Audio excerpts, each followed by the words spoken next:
Bienvenue sur Home Kitchen. Comme je vous l'avais dit dans la précédente vidéo sur la boisson un petit peu des îles, le sorel, je m'intéresse de plus en plus à la cuisine d'Afrique du Sud, la cuisine caribéenne. C'est vraiment une cuisine pleine de couleurs, très diversifiée, très riche en légumes, en fruits et c'est vraiment super intéressant comme saveur. Donc aujourd'hui on va faire un ragoût de haricots jamaïcains. C'est très sympa à faire, c'est très bon. C'est une recette à base d'ingrédients simples, d'haricots rouges, de poivrons, quelques épices. Il va y avoir aussi des espèces de petits dumplings qu'on va faire avec de la farine et de l'eau. Enfin vous allez voir, c'est une recette qui est originale et qui a toute sa place dans nos routines de recettes végétaliennes. En tout cas ça fait plaisir un petit peu de changer d'horizon, de découvrir des nouvelles choses. Donc tout de suite c'est parti pour la liste des ingrédients. Pour faire ce plat, donc, vous aurez besoin d'haricots rouges, forcément c'est la base du plat, d'oignons verts, d'oignons jaunes, de l'ail, un poivron vert, ici c'est un poivron corne de bœuf mais ce n'est pas vraiment d'importance. Vous aurez besoin également de crème de coco, de gingembre, des petits piments comme ceci. Je vous le préciserai un petit peu plus dans la description, mais c'est surtout si vous mangez un petit peu épicé, si vous aimez manger relevé ou pas du tout. Un petit peu de farine et moi en accompagnement j'ai choisi tout simplement du riz, de la banane plantain et de l'avocat. Donc embarquez avec moi en Jamaïque, c'est parti. Premièrement, dans ma cocotte, je vais mettre mes haricots rouges. Donc là, j'en ai 375 grammes. Je précise que c'est le poids sec. Je les ai fait tremper la nuit pour que ça cuise plus vite et facilement. Je vous conseille aussi, bien sûr, de les faire tremper pour pas avoir de soucis. Vous pouvez aussi les prendre en canette, mais bon, c'est toujours un petit peu mieux de les prendre secs pour une recette de ce type. Donc, je les mets dans un grand faitout et je vais venir couvrir d'1,5 litre d'eau.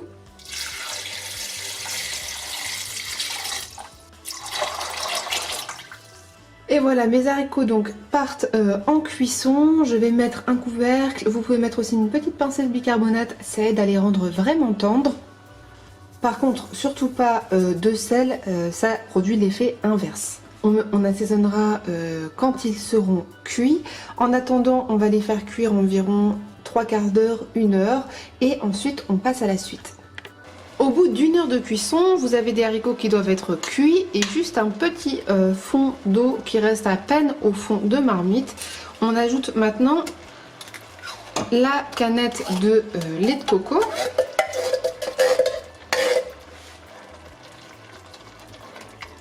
Qui va venir se mélanger à cette eau de cuisson des haricots. Donc c'est un plat en plus qui est extrêmement réconfortant, extrêmement crémeux. Vérifiez toujours que dans votre canette de coco, il y ait toujours au moins 90% de coco fraîche parce que sinon c'est un petit peu moins qualitatif pour la recette. Et maintenant, on va venir incorporer nos légumes. Donc là, je mets une carotte coupée en petits morceaux, un petit oignon jaune.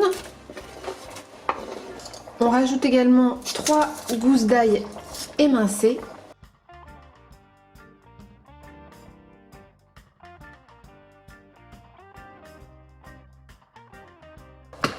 Et le poivron vert.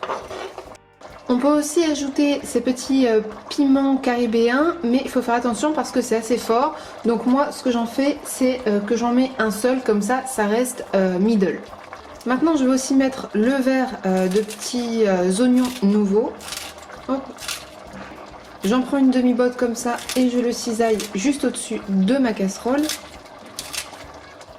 Donc je mets un petit morceau de gingembre frais que je vais râper juste au-dessus. Le gingembre qui est vraiment un élément classique de la cuisine caribéenne.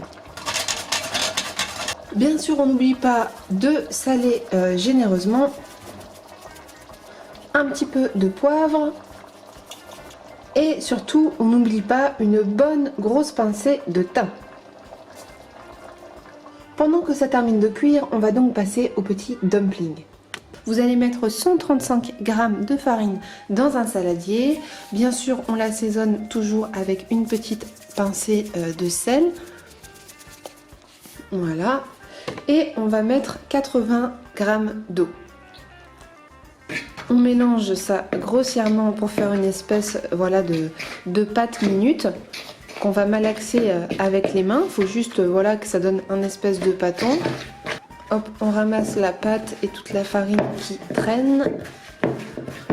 Et une fois qu'on a donc un pâton, on va prendre des petits bouts comme ça de pâte, même encore plus petits que ça. Et vous allez les rouler comme ça dans vos mains pour donner des espèces de petits scones très minces. Exactement comme ceci. Vous allez en préparer plusieurs comme ça pour les mettre dans la soupe. Bien sûr, vous les faites pas trop épais. Et ça, c'est des espèces de pâtes un petit peu une texture de gnocchi, je dirais, qui va aller directement dans le ragoût. Non seulement ça va l'épaissir, ça va lui donner de la gourmandise, de la consistance, et tout simplement le ragoût jamaïcain d'haricots ne serait pas un ragoût jamaïcain si on n'avait pas les petits dumplings pour aller avec. Donc moi, je vais finir tous mes petits boudins et puis on va les incorporer. Après, il reste que 20-30 minutes de cuisson pour être sûr qu'ils sont bien cuits évidemment, et ça sera tout. Quand on a fini, ça donne ces petites formes un petit peu rigolotes et très caractéristiques de ce ragoût. Et on va maintenant les ajouter.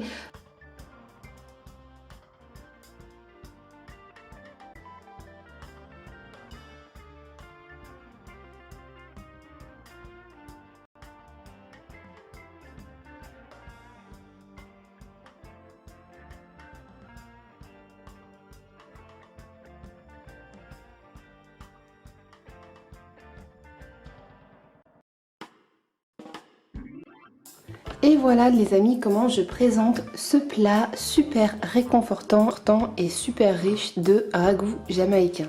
On a notre ragoût de haricots rouge ici avec les espèces de pâtes qu'on a faites, les carottes, les poivrons. On a vraiment une super saveur, c'est vraiment super crémeux et riche grâce au lait de coco. On le sert avec un bon petit riz jasmin, un petit medley de légumes avec, une salade, quelques concombres ou bien des avocats. Si vous faites des bananes plantains comme moi, n'oubliez pas de les poêler au moins 5-6 minutes et à la fin d'ajouter un tout petit peu d'eau. Ce sont des bananes qui sont bien plus fermes que les bananes lambda on va dire.